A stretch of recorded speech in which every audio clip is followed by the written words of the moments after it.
के इर्द गिर्द घूमते रहने से जब देवी पार्वती का कोई भी गृह कार्य पूर्ण नहीं होता तो वे अपने पुत्र को स्वामी के पास लाकर बिठा देती हैं। इधर ध्यान में लीन महादेव के शीश का चंद्र पार्वती नंदन को आकर्षित करता है और वो उसके साथ क्रीड़ा करने लगते हैं।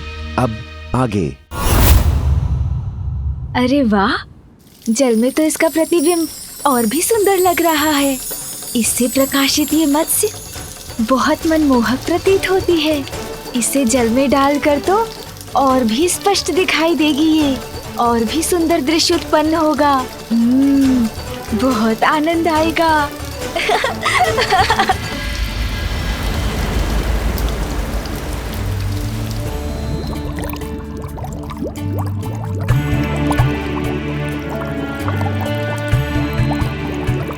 समुद्र देव, क्या आप ये अनमोल मोती देवी पार्वती और उनके पुत्र को उपहार स्वरूप भेंट करेंगे? हाँ मंत्री जी, मैं स्वयं कैलाश लेकर जाऊंगा इन्हें।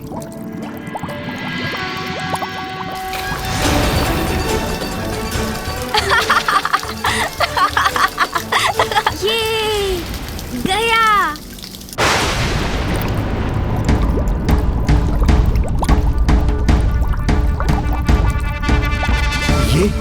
ये अकस्मात क्या हो रहा है? मेरे जल में ये कैसी हलचल हो रही है और ये प्रकाश कैसा है?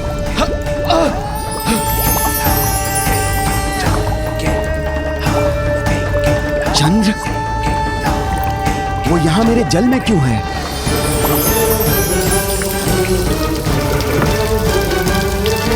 चंद्रमा के प्रकाश से ही मेरे नेत्र चकाचौंध हो रहे हैं।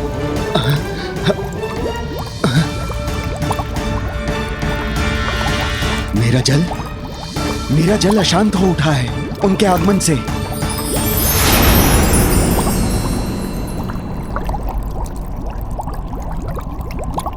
अब पुनः सब शांत हो चुका है।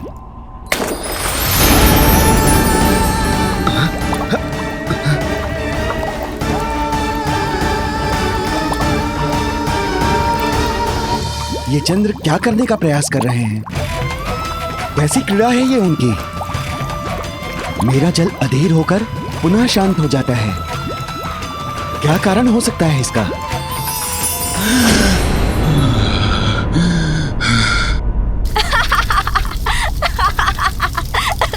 मुक्त करो मुझे, मुक्त करो।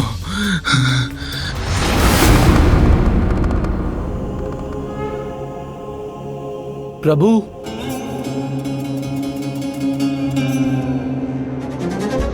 प्रणाम प्रभु। नंदी, कहो क्या बात है? क्या हुआ है? प्रभु, चंद्रशेखर शेखर चंद्र नहीं है।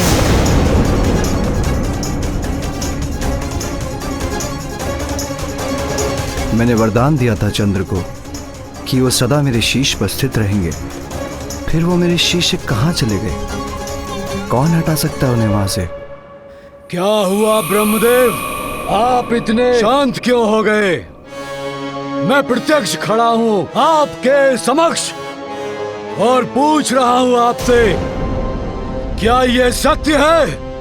क्या कैलाश पर महादेव और देवी पार्वती के पुत्र का जन्म हुआ है? इस असुर में इतना साहस कहां से आ गया कि ब्रह्मलोक में आकर ब्रह्मदेव से ही इतनी दुष्टता से बात कर रहा है? और भोलेनाथ और माता पार्वती के पुत्र में इतनी रुचि क्यों है इस राक्षस को? नारायण नारायण।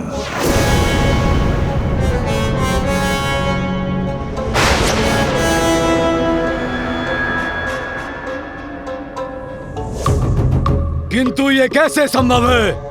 महादेव ने तो वचन दिया था देवताओं को, उनके और देवी पार्वती के संयोग से उन्हें कोई संतान नहीं होगी। यदा यदा हि धर्मस्य ग्लानिर्भवति भारतः अभ्युत्थानम् अधर्मस्य तदात्मानं सृजाम्यहम् परित्राणाय साधूनां विनाशाय च दुष्कृतां धर्म संस्थापनार्थाय संभवामि युगे युगे।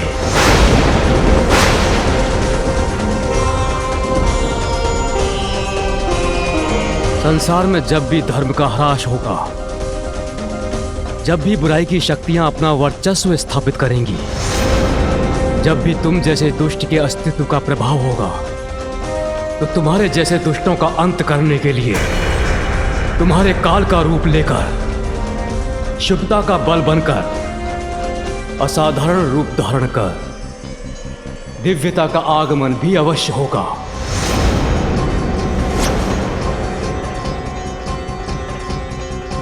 कैलाश में महादेव और देवी पार्वती के पुत्र के रूप में जिसका जन्म हुआ है, वो ही तुम्हारा अंत करेगा सिंदूरा।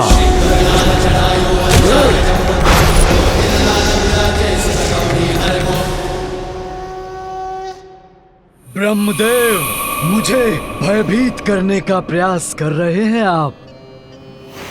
एक बालक अंत करेगा मेरा? कदापि नहीं। क्या आपको स्मरण नहीं है कि मैं अपराजेय हूं? आप विष्णु या स्वयं महादेव भी मुझे पराजित नहीं कर सकते। ये तुम्हारा दुर्भाग्य है कि मुझसे प्राप्त वरदान की शक्तियों का अनुचित प्रयोग करके तुम एक पापी दुष्ट असुर बन गए सिंदूरा। किंतु पापी कभी अजेय नहीं होते। ये ज्ञात होते हुए भी तुम अपने कुकृत्यों में लिप्त हो।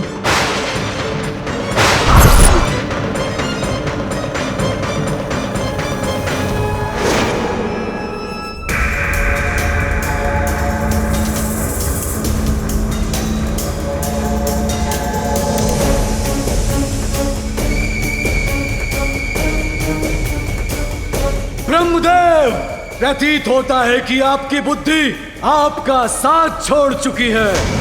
भूल रहे हैं आप। यदि मैं चाहूं तो इसी क्षण आप दोनों का अंत कर सकता हूं, ब्रह्मलोक को नष्ट कर सकता हूं।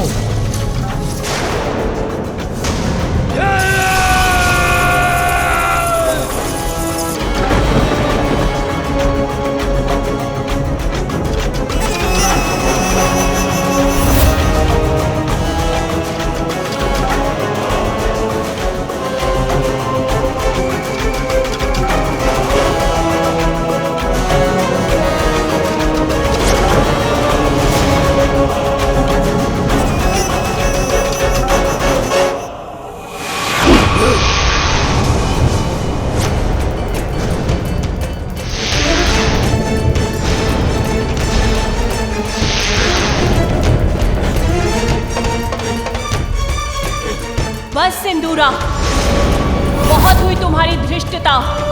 सृष्टि के रचयिता ब्रह्मदेव का अपमान करने का दुस्साहस कैसे किया तुमने? देवी,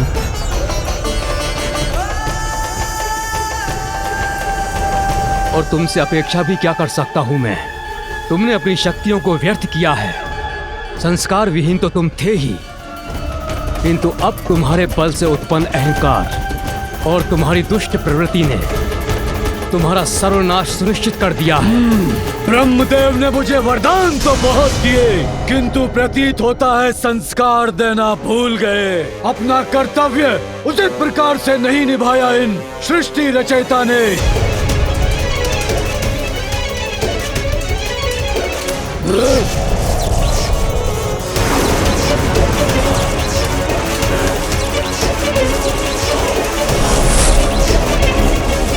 बहुत हुआ ये प्रलाप।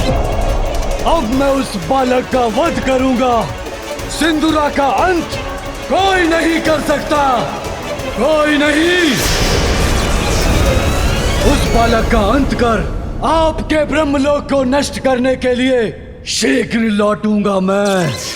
अजय तो आपने ही मुझे बनाया है ब्रह्मदेव, तो मेरे पराक्रम के परिणाम का सामना करने में कैसा संकोच पिताश्री।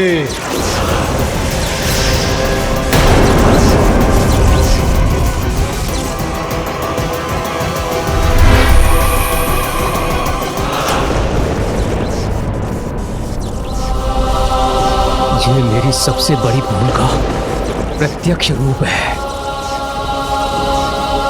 ब्रह्मदेव, क्या सुना मैंने अपने कानों से? नारायण नारायण, उस दुष्ट राक्षस ने भी आपको पिता कहकर संबोधित किया? आप ही उस दुष्ट दानव के पिता हैं? नारायण नारायण। मैं आपके सभी प्रश्नों का अवश्य उत्तर दूंगा देवर्षि, किंतु इसके पूर्व मुझे उसकी उपस्थिति से दूषित हुए ब्रह्मलोक को पुनः पवित्र कर लेने दीजिए।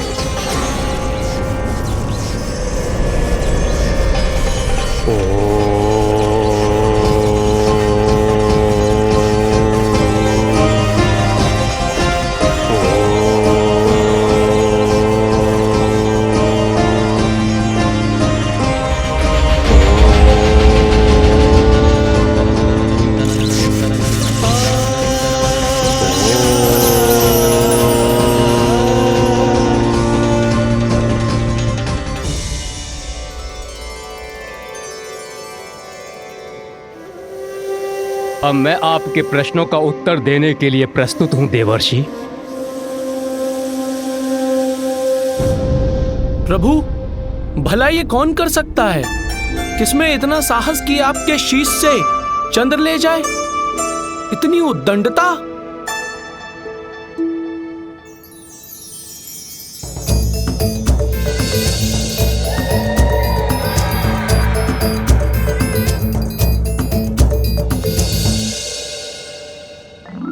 अवश्य मेरा पुत्र ही चंद्र को ले गया होगा।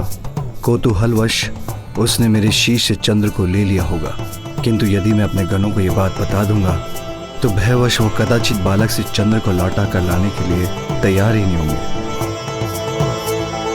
तुम सभी जाओ और शीघ्र चंद्र को ढूंढ कर लाओ। जी प्रभु।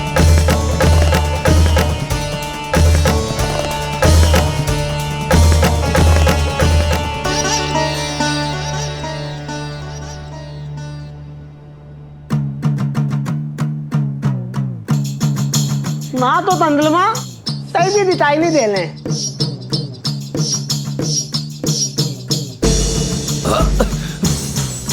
अरे क्या कर रहे हो तुम लोग?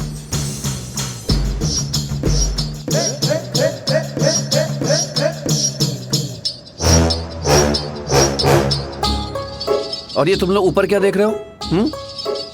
और नीचे देखकर क्यों नहीं चल रहे हो? प्यास लंदी थी। अरे आप इतना भी नहीं तमकते। अरे हम लोग तंदलमा तो ढूंढ रहे हैं ना, तो आसमान में ही मिलेंगे ना। ये नीचे ढूंढो भाई, ढूंढो। इसको समझाना और इन गणों को समझाना असंभव है। मैं आके ढूंढता हूं।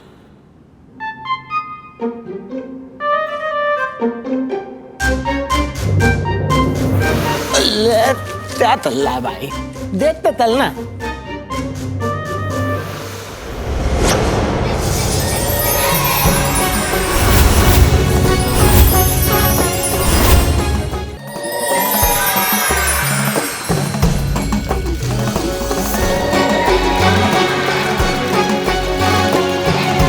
चंद्र यहाँ इस बालक के पास है। ये तो उनके साथ क्रीड़ा कर रहा है। मलदार चंद्रमा तो बालक के हाथ में देती लंदी थी, देती है। अब महादेव के पुत्र से चंद्र को कैसे मुक्त कराएंगे हम? कैसे लौटा कर ले जाएंगे उन्हें? इससे और रेखा खींचता हूँ।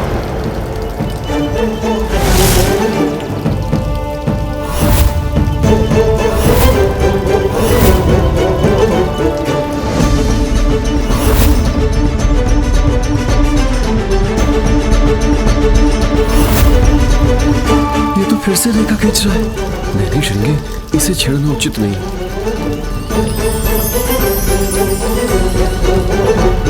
पुनः कठिनाई उत्पन्न हो गई। इसका क्या समाधान है?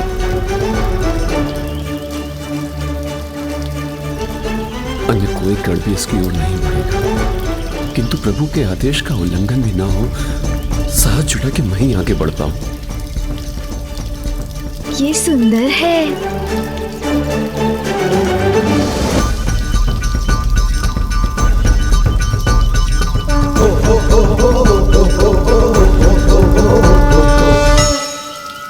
ये परछाई किसकी है?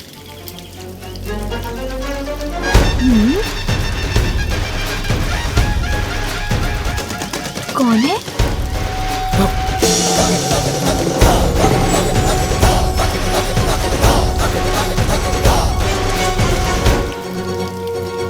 बालक, ये चंद्र है। इसके साथ तुम क्रीड़ा नहीं कर सकते हो। अब इसे मुझे लौटा दो। हाँ, लौटा दो। महातेजस्वी और शक्तिशाली हूँ मैं। मेरा ये अस्त्र जिससे मैं सभी दुष्टों का अंत करूँगा, इसे मैं किसी को नहीं लौटाऊंगा।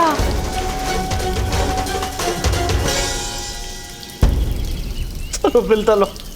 अरे तलो, अरे तुतला हम रसोई घर में नहीं है, अभी हम बालक के समक्ष हैं। बालक ते तमत्ते तिले तो तेरा हूँ। चलो चलो छित्तो आते। ओ चलो, पर कैसे? महादेव के आदेश का उल्लंघन करके? बहुत आनंद आ रहा है। यदि आपको इसके साथ क्रीड़ा करनी है, उसके लिए आपको प्रतीक्षा करनी होगी। अभी तो इससे मैं क्रीड़ा कर रहा हूँ। जब तक मेरा मन नहीं भर जाए, मैं इसे किसी को नहीं लौटाऊंगा। देखिए ना, मैं अभी आपको कुछ दिखाता हूँ। तितली बोलता भूल जाते हो। चलो छित्तो आते। बांधो यहाँ पे बांधो।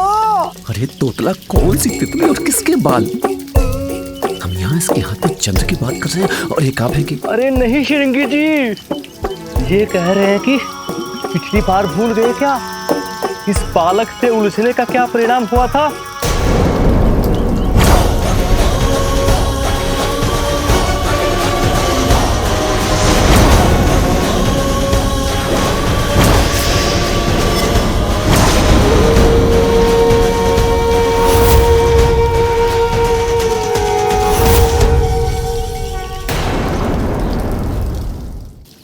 दिखाता हूँ, इसे मैं आकाश में कितने ऊपर तक फेंक सकता हूँ।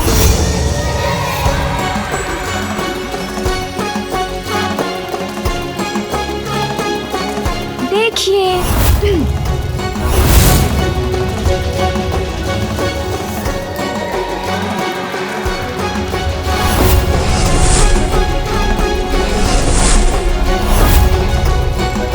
देखा देखा, आप लोगों को अच्छा लगा ना? भागो।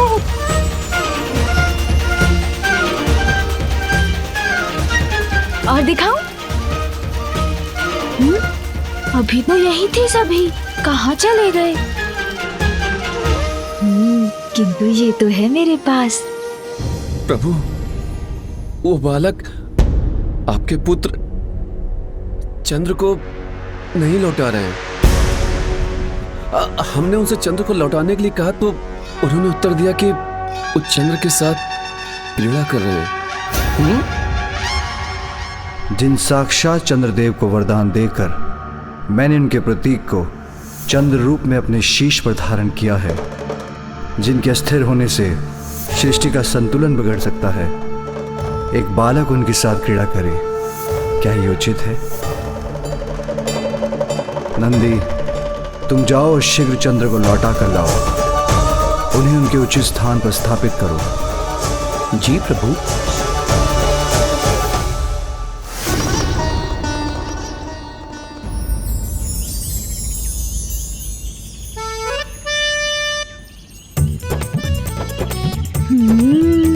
मुझे तो इस क्रीड़ा में बहुत आनंद आ रहा है। इसे पुनः उछाल कर देखता हूँ। इतना सुंदर फल, अवश्य स्वादिष्ट भी होगा। थोड़ा और ध्यान से देखता हूँ। इसे तोड़ लेता हूँ, फिर इसके स्वाद का आनंद लूंगा, खाऊंगा इसे।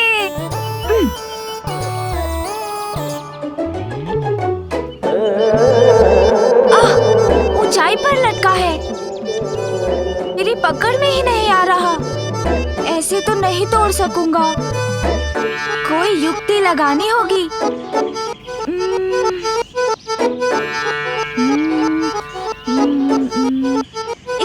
से सहायता प्राप्त हो सकती है मुझे?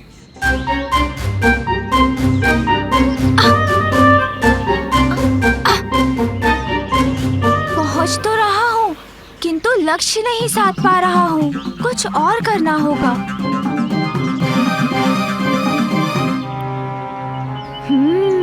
अपने दोनों हाथों का प्रयोग करता हूँ।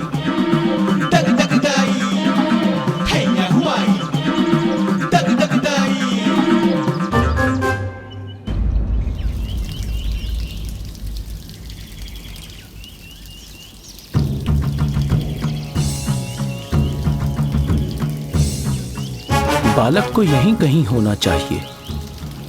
यहां से अधिक दूर तो नहीं जा पाया होगा।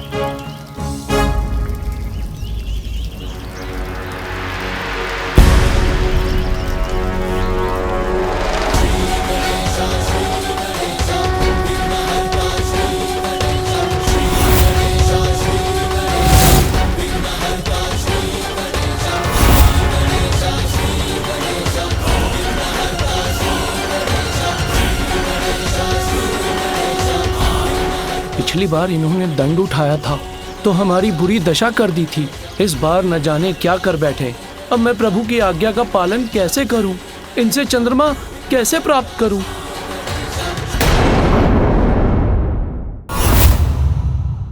अरे वाह, जल में तो इसका प्रतिबिंब और भी सुंदर लग रहा है।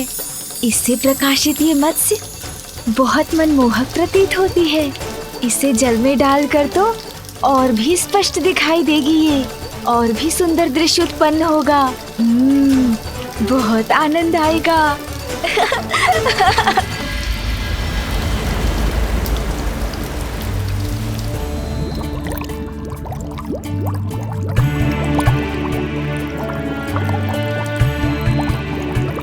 समुद्र देव, क्या आप ये अनमोल मोती देवी पार्वती और उनके पुत्र को उपहार स्वरूप भेंट करेंगे? हाँ मंत्री जी, मैं स्वयं कैलाश लेकर जाऊंगा इन्हें।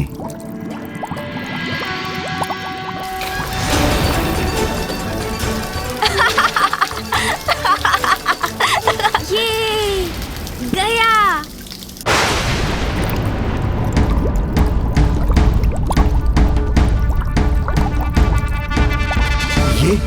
ये अकस्मात क्या हो रहा है? मेरे जल में ये कैसी हलचल हो रही है? और ये प्रकाश कैसा है?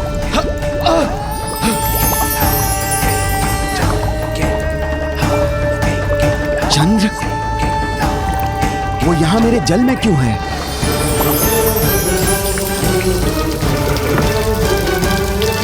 चंद्रमा के प्रकाश से ही मेरे नेत्र चकाचौंध हो रहे हैं।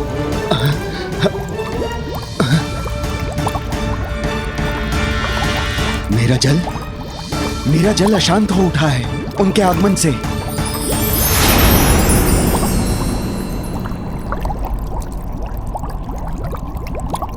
अब पुनः सब शांत हो चुका है।